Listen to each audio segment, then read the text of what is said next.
સરસ મજાનું આ નકળંગ ધામ છે। અહીં પર આપણે મહાદેવના દર્શન કરવા હોય તો દરિયાની વચ્ચે 1 કિલોમીટર સુધી જવું પડે છે। અહીંની શિવલિંગ છે। અમાસ અને ભાદરવી પૂનમમાં આ સ્થળ દેવ કે દેવ મહાદેવના ભક્તોથી ભરેલું રહે છે। ખૂબ જ ભીડ રહે છે, તે માટે અલગ દિવસે આવવું। અહીં તમને મનને ખૂબ જ શાંતિ મળે છે અને ખૂબ જ આ મહાદેવના સાનિધ્યમાં તમને ખૂબ જ મજા આવશે। અને આ સ્થળ ખૂબ જ રમણીય છે। 1 કિલોમીટર જોઈ લો તમે, 1 કિલોમીટર ચાલીને આવવું પડે છે। જો મિત્રો, આ અમાસના દિવસે કેટલી અહીં દેવ કે દેવ મહાદેવના ભક્તોથી આ ભરેલું રહે છે। આ સ્થળ ખૂબ જ મજા આવે છે। આ દરિયાની વચ્ચે શિવલિંગ ઉપર ધ્વજારોહણ છે, સરસ મજાનો।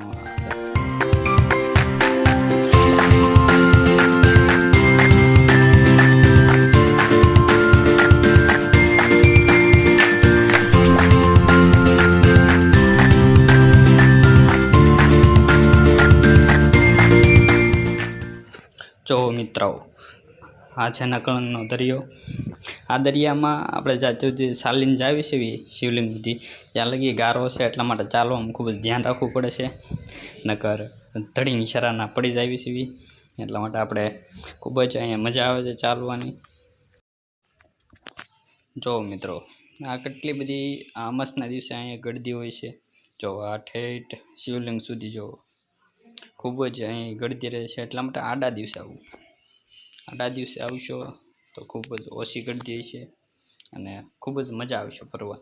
પરંતુ આ તહેવારના દિવસો હોય, આવી અમાસ હોય, પૂનમ હોય, ત્યારે ખૂબ જ ગળદી હોય છે, એટલા માટે આડા દિવસે આવવું, જેથી કરીને તમે સારી રીતે મહાદેવના દર્શન કરી શકો, સારી રીતે ફરી શકો।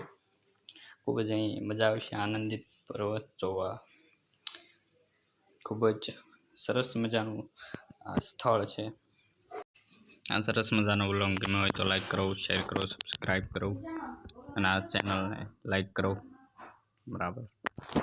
આવા નવા વિડીયો બીજા આવતા રહેશે આપણી ચેનલમાં, તો મસ્ત વિડીયો જોઈ રાખો। હર હર મહાદેવ, જય ભોળિયાનાથ, જય શિવ શંકર, જય મહાદેવ। અસ્તુ।